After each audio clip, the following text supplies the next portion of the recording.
Hey everybody, this is Jake Wynn from the National Museum of Civil War Medicine, coming at you for another of our On Tour series of videos that we've been producing here on our YouTube channel. If you have not yet subscribed to our YouTube channel, go ahead and hit that subscribe button now. If you enjoy these videos, please go ahead and hit that like button as well. That allows you to see more of our content, allows more of your friends to see more of our content as well. We are finishing up our series of videos today on the 7 days battles. And we are here on Herring Creek, which is just north of the James River. And this is the northern boundary, one of the northern boundaries of the Union Army encampments here at Harrison's Landing in the summer of 1862. And this is a really important story because this is going to begin the evolution of military medicine during the American Civil War. In July of 1862, a new commander of the medical department of the Army of the Potomac is going to arrive here at Harrison's Landing. For those of you who have followed the museum's accounts on social media, been to our museum, seen our programs in person, chances are you've probably heard the name of Jonathan Letterman. This is where he is going to take medical command of the Army of the Potomac and usher in some amazing, incredible evolutions and changes within that Army's medical department that are going to ring down the ages to us in the 21st century. We're going to talk a little bit more about that as we go through our program today.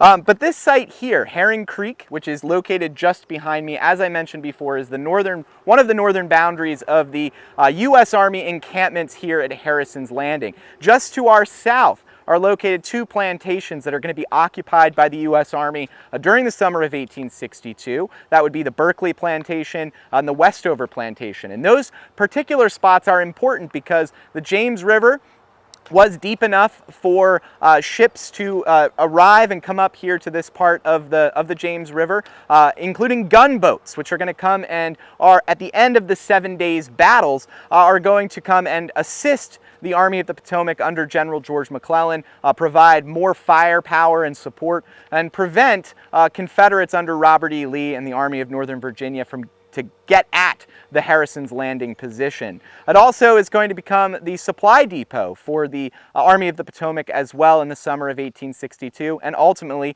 the medical evacuation point. And just like all of our other on-tour videos, we are on location, on battlefields, at historic sites, but it's important for me to reference here that we're not going to be talking about the tactics on the battlefield, the strategy of the Army commanders. We're not going to be talking about Lee. We're not going to be talking about McClellan in any of these videos. Instead, we're going to be focused on the medical aspect of these battles, as we have been on the on-tour series, whether it's at Harper's Ferry or at any of the other locations that our on-tour series goes to. We focus on the medical story. And in the 7 days campaign, here comes to a conclusion in the aftermath of the battle at Malvern Hill. U.S. Army is going to back itself up against the James River, again with those gunboats providing support. And this is where all of the casualties from the 7 days are ultimately going to be collected with the U.S. Army. They're going to come into Harrison's Landing, be put into makeshift hospitals. The Berkeley Plantation, the Harrison House as it is known, is going to become a hospital that is going to care for all of these casualties. Ultimately, in the 7 days, the bloodiest week in American history to this point, U.S. Army is going to suffer 15,000 casualties. Many of them are going to be wounded soldiers, also sick soldiers who are going to need care at Harrison's Landing. And this is going to create a major medical crisis here at this point. And so we have a new medical director that is going to come in. Up to this point in the Peninsula Campaign, the medical director of the Army of the Potomac is a guy named Charles Tripler. My colleague, John Lustria, did a wonderful presentation about Tripler and his time with the U.S. Army during the Civil War. You can find that on our YouTube channel. You'll find it in the description down below, a link to where you can watch that. Tripler faces innumerable challenges during this campaign, and the U.S. Army is really unprepared to deal with the medical crisis of fighting on the Virginia Peninsula. Scale of fighting, the scale of these armies is just so much more vast than anything in American history to this point. And so it's understandable that there are so many medical challenges. But by this point, especially at the end of the 7 days where we have all of these thousands of casualties that need to be dealt with, there need to be some major changes within the U.S. Army's medical department within the Army of the Potomac's medical department as well. The encampment at Harrison's Landing also provides innumerable health challenges to the wounded soldiers, the sick soldiers, and just the average soldier who may not yet have fallen ill or may not have been struck down during the 7 Days campaign. Harrison's Landing on the James River is a fetid, smelly, hot, humid place in the summer of 1862. You have an exhausted, tired army that has just suffered day upon day upon day of fighting, of combat, of retreating back to this point on the James River. They are at the end of their rope as an army, as an organization. And so this army is particularly vulnerable to disease, to poor morale as well, and their nutrition is not helping them. Many of these soldiers, over the course of the 7 Days campaign that find themselves here at Harrison's Landing, they are going to have been coming off a week plus of eating rations, field rations, hardtack, some salt pork that is pretty nasty and gnarly after day upon day in the hot sun. So this is going to be the challenge that is going to face the Army of the Potomac at Harrison's Landing throughout the summer of 1862. Thankfully for them, they have a new medical director who is going to be coming in, who is going to usher in sweeping changes. That is going to be a medical officer in his mid-30s from Western Pennsylvania named Jonathan Letterman.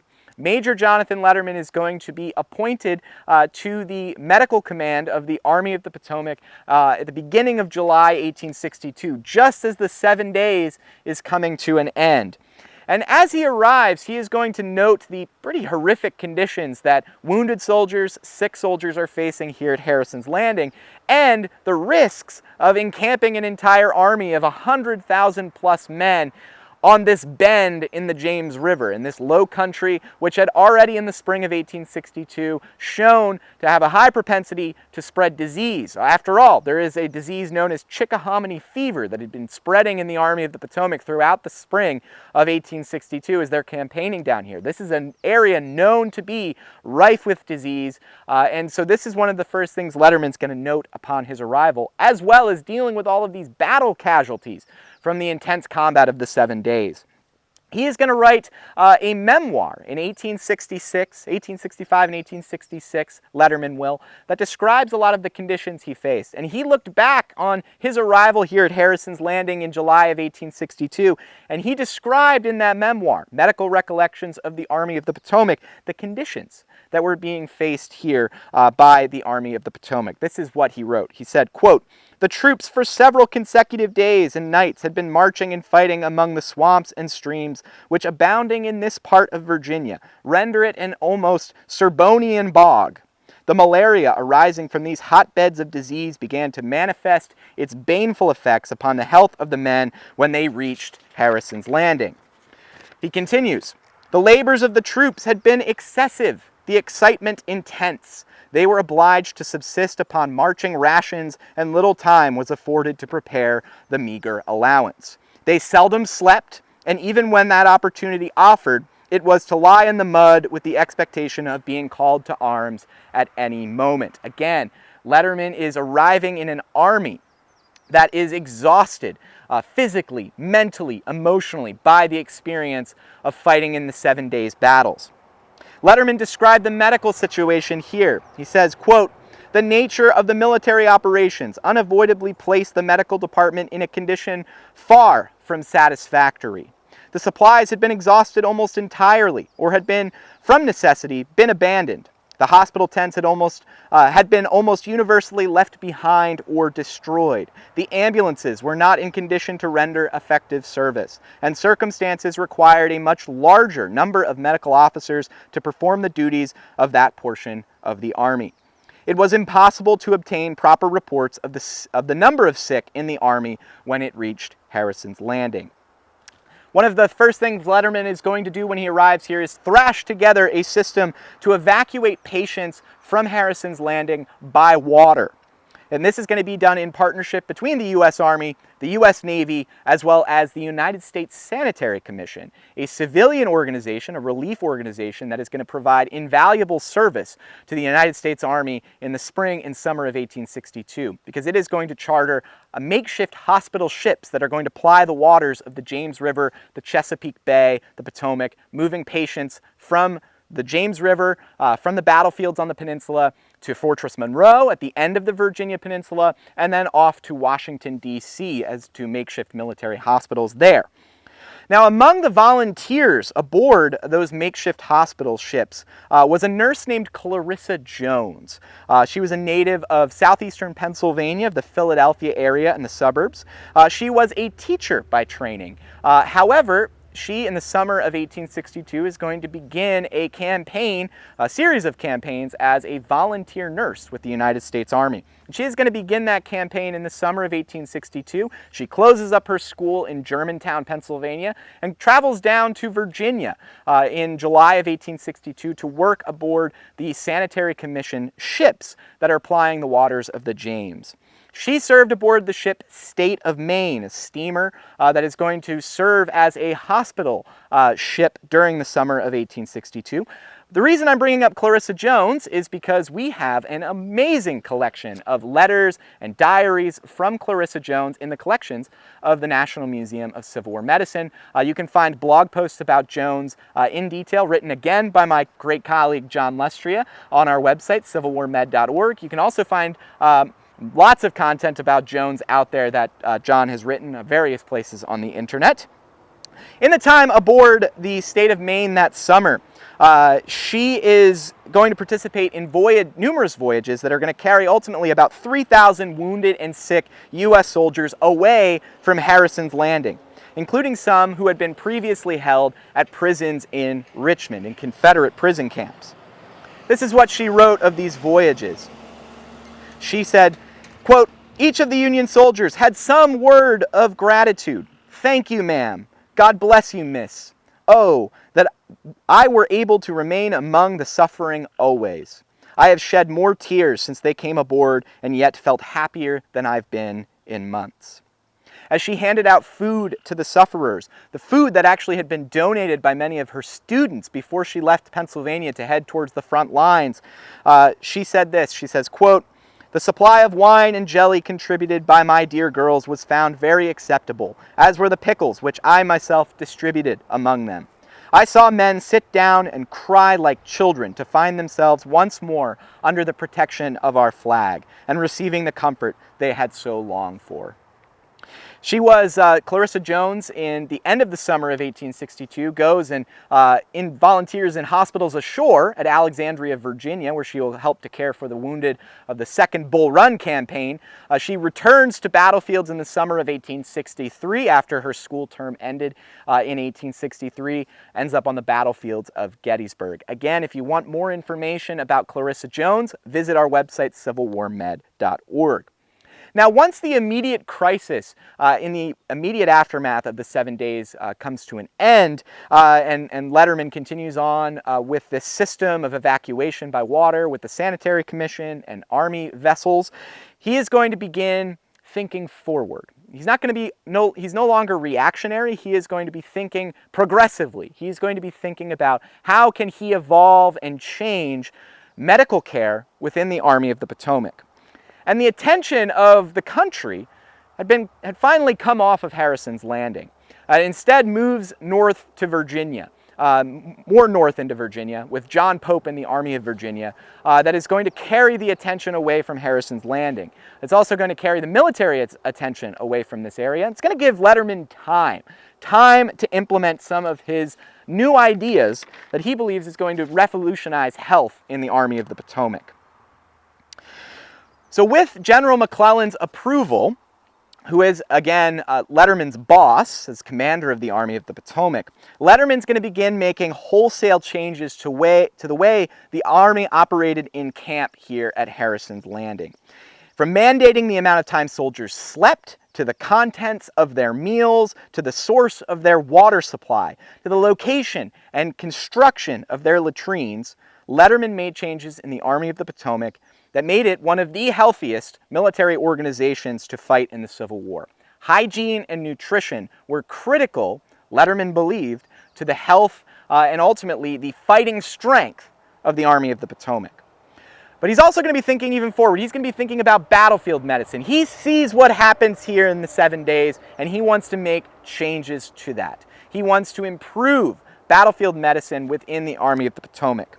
And so on August 2nd, 1862, General McClellan's headquarters here at Harrison's Landing is going to issue General Orders number 147, which is essentially written by Letterman, implementing an ambulance corps in the Army of the Potomac, the first organized ambulance system in this United States Army.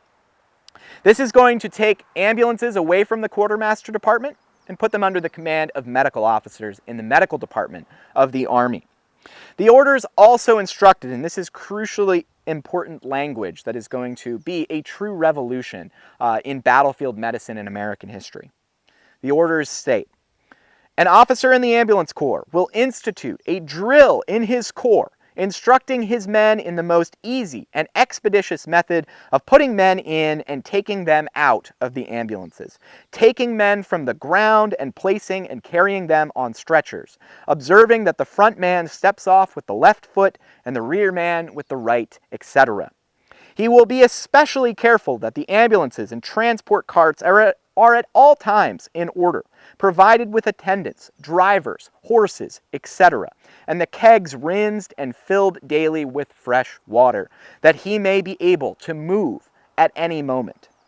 He will give his personal attention to the removal of the sick and wounded from the field and to and from the hospitals, going from point to ascertain what may be wanted, and to see that his subordinates, for whose conduct he will be responsible, attend to their duties in taking care of the wounded, treating them with gentleness and care, and removing them as quickly as possible to the places pointed out, and that the ambulances reach their destination. So this is the beginning of Letterman's battlefield medicine revolution. In August 1862, stretcher bearers, ambulance drivers, and regimental medical teams began training under Letterman's new system. They're going to receive their first test about a month later, in September 1862, in the Maryland campaign. The Army of the Potomac, what's left of it here at Harrison's Landing, is going to be placed aboard ships, transported north to Maryland and Virginia, and do battle with the Army of Northern Virginia on the battlefields of Maryland. Battles of South Mountain and Antietam, fought in mid-September 1862.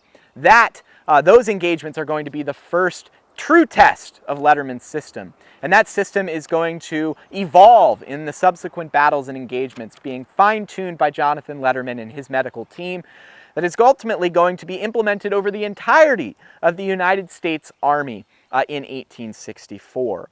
This is going to see wounded soldiers cared for from the moment they are wounded on the battlefield all the way back to recuperation in general hospitals that are established in the major cities of the North. This is the beginning, right here at Harrison's Landing, the beginning of that medical revolution. So in the chaos, in the aftermath of the 7 days, Jonathan Letterman is going to bring order out of chaos here at Harrison's Landing, and he is going to bring that order not only to just this encampment, but he's going to bring that order wherever the Army of the Potomac is going to go for the remainder of the American Civil War. Thank you so much for watching this video. We are excited to bring these videos to you. If you did enjoy this video, please consider supporting the National Museum of Civil War Medicine by becoming a member of the museum. You'll support video content like this. You can find a link in the description of this video where you can support the museum. You can also help us by liking and subscribing to this channel.